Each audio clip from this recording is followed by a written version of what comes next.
Most Christians have no idea that an ancient apocalyptic book predicted one of Revelation's most terrifying and glorious moments. Centuries before John ever saw it, a man rises from the sea, and from his mouth bursts fire, wind, and storm that consume the armies of the wicked until only dust remains. And standing with him, a sealed remnant on Mount Zion, crowned with palms and singing songs of victory. This mysterious text reveals how Jesus himself destroys the powers of darkness with his word, and how the 144,000 share in that victory. You're about to see how the forgotten prophecy of 4 Ezra unlocks Revelation's final war. In 4 Ezra 13, 1-3 and 3-11, the prophet writes, "After 7 days I dreamed a dream in the night, and behold, a wind arose from the sea, and stirred up all its waves.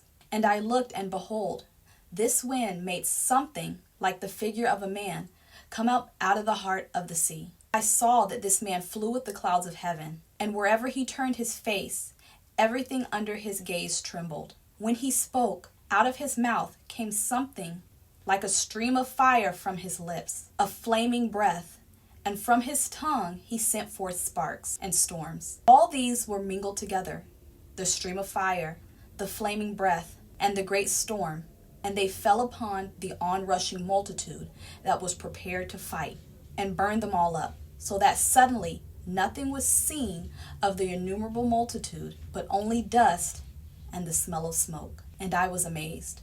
This man from the sea is no ordinary figure. He's the Messiah.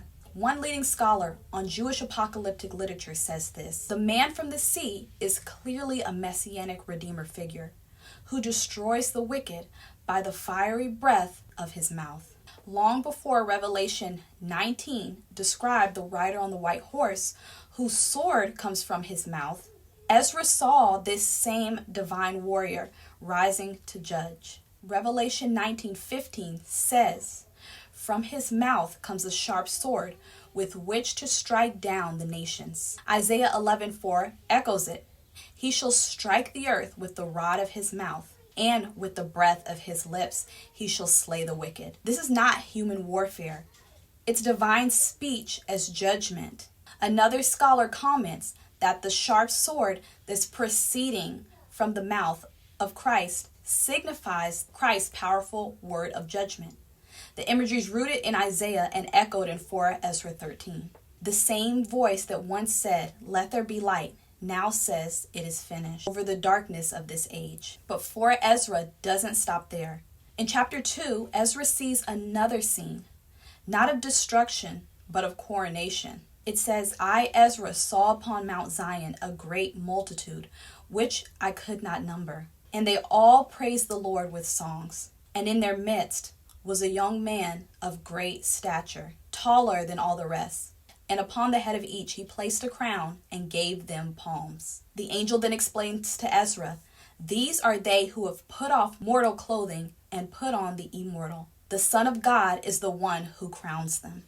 Another scholar writes about 4 Ezra that the vision of the Son of God crowning the righteous on Mount Zion provided one of the earliest apocalyptic portraits of messianic reward, later mirrored in Revelation 14. The parallels here are unmistakable. Mount Zion, the Lamb, the redeemed multitude, the song, the crowns. Revelation is practically 4 Ezra 2 continued in the language of the New Covenant. Revelation 14, 1-3 says, "Then I looked, and behold, the Lamb was standing on Mount Zion, and with him 144,000 who had his name and his Father's name on their foreheads. And they sang a new song before the throne that no one could learn except the 144,000 who had been redeemed from the earth." The same setting, the same mountain, the same redeemed. John consciously reworks Jewish apocalyptic motifs such as 4 Ezra 2-13 to portray the Lamb's victory and the vindication of the saints. The 144,000 are not passive spectators. They're a priestly army, sealed, sanctified, and singing the victory they helped declare. Put them together and you'll get the full picture.